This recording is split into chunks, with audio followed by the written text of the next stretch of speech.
84 लाख योनियों का चक्र शास्त्रों में विस्तार पूर्वक वर्णित है। यह जीवात्मा की एक लंबी यात्रा है जिसमें उसने असंख्य जन्म लिए हैं, असंख्य कष्ट सहे हैं और अंततः यह दुर्लभ मानव जीवन प्राप्त किया है। सबसे पहले जीव को 30 लाख बार वृक्ष योनि में जन्म लेना पड़ता है। यह योनि अत्यंत दुखद और निष्क्रिय होती है। न चलने की क्षमता, न बोलने की शक्ति, न ही किसी प्रकार की अभिव्यक्ति, केवल सहना ही सहना। सूर्य की तपती किरणें, वर्षा की बौछारें, आंधी की मार और ठंडी हवाओं का प्रहार, सब कुछ निःशब्द सहन करना पड़ता है। पतझड़ में पत्ता पत्ता झड़ जाता है, डालियां टूट जाती हैं और मनुष्य कुल्हाड़ी चलाकर उसे काट देते हैं। वृक्ष का जीवन मौन तपस्या है, बिना कुछ कहे केवल देना। इसके बाद जीव 9 लाख बार जलचर प्राणियों की योनियों में जन्म लेता है। मछलियां, केकड़े, शंख, झींगे जैसे अनेक जीव जो पानी में रहते हैं और जिनकी स्थिति भी अत्यंत दयनीय होती है। हाथ पैर रहित शरीर, कीचड़ और जल में रहना, मांस और सड़ी गली चीजें खाना और प्रायः एक दूसरे का मांस खाकर जीवन यापन करना पड़ता है। इस योनि में न भाषा होती है, न अभिव्यक्ति का माध्यम, बस जीविका की निरंतर तलाश। इसके पश्चात 10 लाख बार कृमिकीट योनि प्राप्त होती है, जहां जीव कीड़े मकोड़े बनकर गंदगी, नालियों, मृतदेहों और मलमूत्र में पड़े रहते हैं। कोई उन्हें पैरों से कुचल देता है, कोई उन्हें जलाकर मार देता है। इन योनियों में जीवन क्षणिक, असुरक्षित और अत्यंत तुच्छ होता है। फिर 11 लाख बार पक्षियों की योनि आती है। पक्षी जिनका आश्रय स्वयं पेड़ पौधे ही होते हैं। खाने को जोंक, कीड़े या जो सड़ा गला मिल जाए वही भोजन है। स्वयं भूखे रहकर भी अपने बच्चों को खिलाना, उनकी रक्षा करना और अंत में जब वे उड़ना सीख जाते हैं तो उन्हें पीछे छोड़कर आगे बढ़ते देखना, यह पक्षी जीवन का यथार्थ है।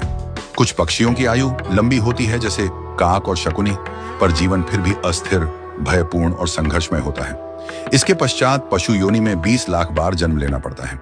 इन योनियों में अत्यंत प्रकार की हिंसा, भय और संघर्ष होता है। बड़ा जीव छोटे को खा जाता है, बलवान निर्बलों को सताता है। कोई केवल घास पर जीवन व्यतीत करता है तो कोई दूसरे प्राणियों का शिकार करता है। कुछ को हल खींचना पड़ता है, कुछ को गाड़ी, और फिर भी कोई ममता या दया का भाव नहीं। बीमार या घायल होने पर बोल भी नहीं सकते, उनके लिए मलमूत्र ही निवास बन जाता है। इन पशु योनियों में गौ योनि को विशेष और अंतिम माना गया है, क्योंकि गौ का शरीर पवित्र और पुण्यदायक होता है। तत्पश्चात 4 लाख बार मनुष्य योनि मिलती है, लेकिन यह भी क्रमशः प्राप्त होती है। सबसे पहले वनवासी, पर्वतीय या जंगली समुदायों में जन्म होता है, जैसे नागा, संथाल, कुकी आदि, जो मूल जीवन जीते हैं जहां धर्म का विशेष ज्ञान नहीं होता। फिर अदम जातियों में जन्म होता है, जो वैदिक धर्म से वंचित होते हैं, जहां मदिरा, मांस, हिंसा और अधर्म ही जीवन का अंग बन जाता है। इसके बाद शूद्र कुल, फिर वैश्य, फिर क्षत्रिय और सबसे अंत में ब्राह्मण कुल में जन्म होता है। लेकिन यह ब्राह्मण जन्म केवल एक बार मिलता है। ब्राह्मण वही है जो आत्मज्ञान से युक्त हो, जिसने ब्रह्म को जाना हो, जो जीवन को तप, संयम और सेवा में लगाता हो। यदि इस ब्राह्मण जीवन में भी जीव परमात्मा को न पहचान सका तो वह पुनः उसी 84 लाख योनियों के चक्र में भटकता रहता है। यह जीवन बार बार नहीं मिलता, यह केवल पुण्य और भगवत कृपा से ही मिलता है।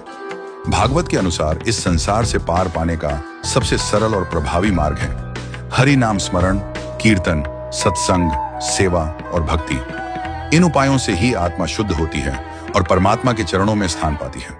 हे मनुष्य, ये जीवन बहुत कठिनाई से अनगिनत योनियों की पीड़ा सहने के बाद मिला है। इसे केवल भोग में मत घमाओ। यह अवसर केवल खाने, सोने, धन कमाने और दिखावे के लिए नहीं है।